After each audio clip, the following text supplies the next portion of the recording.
as a current master student who's currently studying, working, juggling other aspects of my life, church, or the side hustles and all that, I found it important to be able to efficiently manage my time because I noticed that I couldn't be very productive if I couldn't manage my time. And a few months back, I started doing some productivity acts from what I've learned, from what I've read and researched. And for the past couple of months, dare I say that I've been successfully able to efficiently manage and maximize my productivity in all areas. So now I'm going to be going to the very first step which I tried, and that is planning my week. Prior to that, I always looked for things like I've tried a couple of software such as Notion and things basically that could help me plan. I was always like looking for free softwares basically because I wasn't ready to actually pay for any like organizing calendar or schedule. Early this year, while I was looking for something, I found that I saw a video of someone who actually used a Google Calendar to actually plan and schedule our whole week. And I was like, okay, let's try this. Let's see how it can work. Since the Google Calendar was something I could sync along my all my device, meaning I could use it, I could plan my week on my system, and then obviously it's available on all my device through my phone. I can see it on my tab. I felt okay, this was workable. This is something I could do. I saw and I sat down. I think I started fully in March. I sat down. I planned all my everything. At least I knew I was going to do things that were set in stone. Classes, for example, I already had timetables for my semester. My work, to a large extent, I kind of knew the days I was going in for work. One thing that I this actually helped me do was actually it helped me know my availability. So if a friend was to come to me and say, "Oh, Alice, we have this. We are going to be having a tutorial maybe on Friday," it was very easy for me to say, "Oh, okay, let me check my calendar. Let me see. Am I available on that day? Am I working? Have I planned something for that day?" So that really helped me first and foremost to actually know my availability. Not like, oh, I had times prior to that when someone would tell me, "Oh, Alice, are you free on Friday?" And I literally would have forgotten that probably I had a meeting set for Friday or I had a tutorial group set for Friday. I had something slated for Friday. And I would probably say, "Oh, I'm good on Friday." Then I get home and I remember and I'm now trying to cancel it out and all. If you're an international student, in another country, you actually really need to know when you're available because things like your school timetable, those things are fixed. But for example, if you do not have a job, you're picking up shifts, you'll see there are sometimes you'll see a shift and you're like, oh good, cool money. And you might book the shift not knowing you have a class or something clashing with that shift.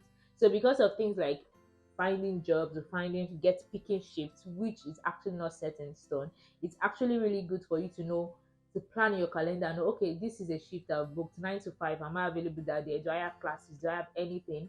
Do I have any engagements that is holding me down that day? Because things like for apps like Indeed Flex, if you actually do book a shift and cancel it last minute, you're going to receive a strike. And I think it works similarly for some other apps. You know when you're free enough to hang out with friends because trust me, relationship and friendship, basically building a community, is also very important as a master's student. You really want that no aspect of your life actually, like no area of your life actually suffers because trust me, it's a 1 year program.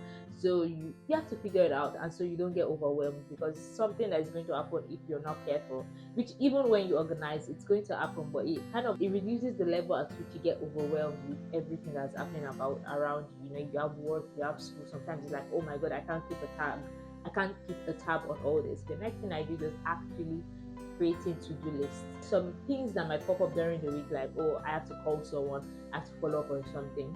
Now, if I do not want to put it on my calendar, majority of the time I try to put it on my calendar. But if it's something that just pops in my head when I can actually type on add it to my calendar, or something that doesn't have a fixed time that I can say, oh, this is the time I want to do, I try to put that down on my to-do list. So I kind of have a jotter where I put to-do list, like things I have to call someone, I have to check up on things, I have to follow up on certain things, I have to do some job applications, some specific job applications. So on my Google Calendar, I could put it as job application track or job application indeed.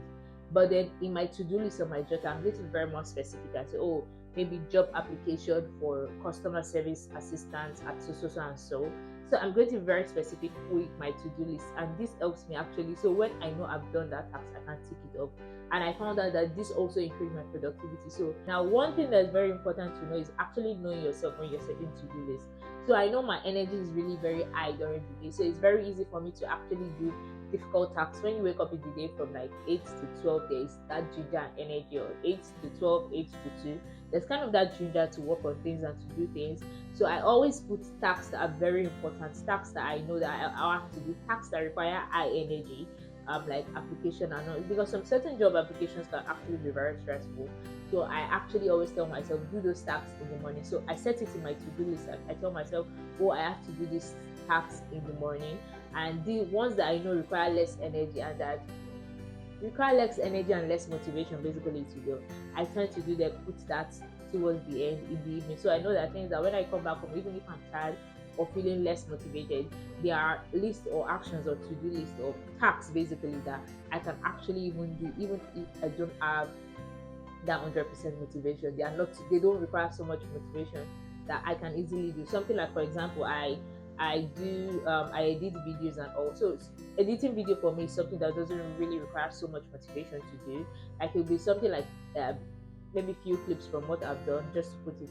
I know I can lie down on my bed, be tired, and actually edit a video. So things like editing a video, things that I know that will not be so much of a stress for me, I put them in the evening. Another thing I always do is actually setting strict deadlines for my work. There are some particular things such as assignment. I have to submit an assignment maybe 2-3 weeks from now. If I tell myself, if I just put in my to-do list, start I and need to draft this week. Trust me, a lot of times I do not always start it. Like as far as I don't put a time frame, or I just tell myself anytime today I'm going to start I and H draft. I found out I do not actually always do that thing. So if I'm meant to do very important assignment or tasks such as assignment, things that are very important, job applications that I know I have to send out immediately, I will always put it on my calendar and tell myself two 2 to 3 p.m. today you're working on your project, you're to complete page one. So once my alarm rings, so it's even whatever device I'm with, if I'm at home, my system will notify me. If I'm outside, my phone notification comes up. I will always tell myself, oh, I have allotted this time to this 2 hours, this next 2 hours for this task.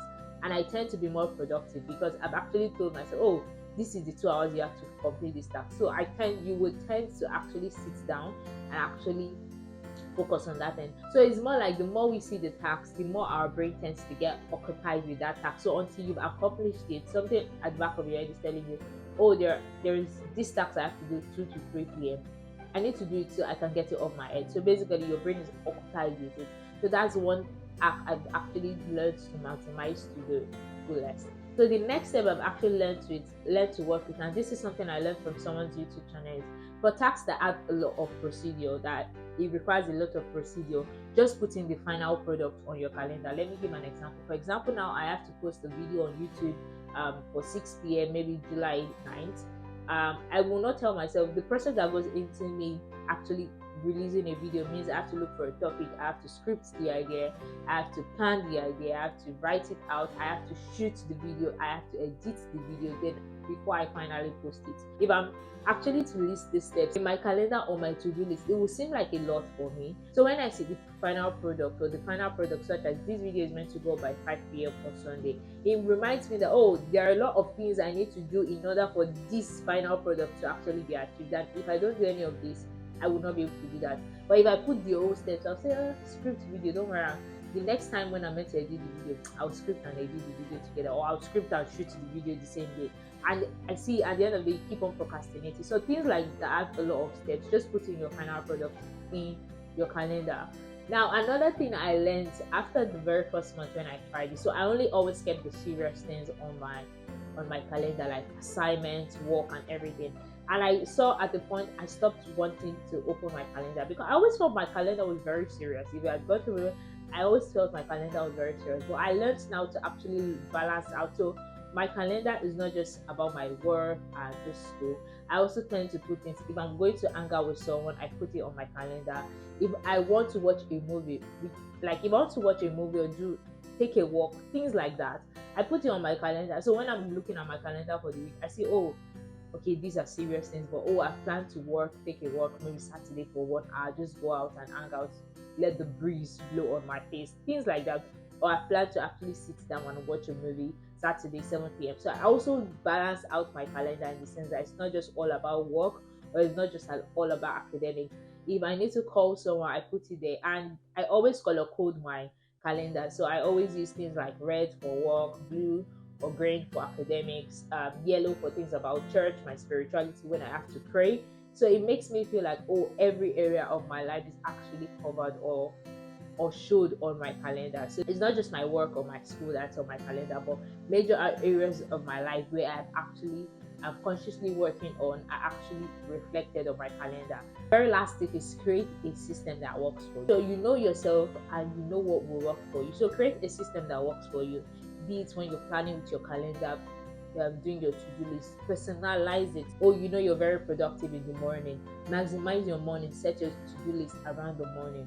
Or you know you're very productive when you're alone or when you're with people, or when there are people to ginger you. Plan your schedule or plan your system or create a system that works around how you can maximize when you are more productive or when you're most productive, basically. Imagine you set this week, now you plan this week and you look at it and you find out you're not able to do anything you planned for this week. That's a flag for you to say, okay, this week I set a lot of things and I couldn't do it.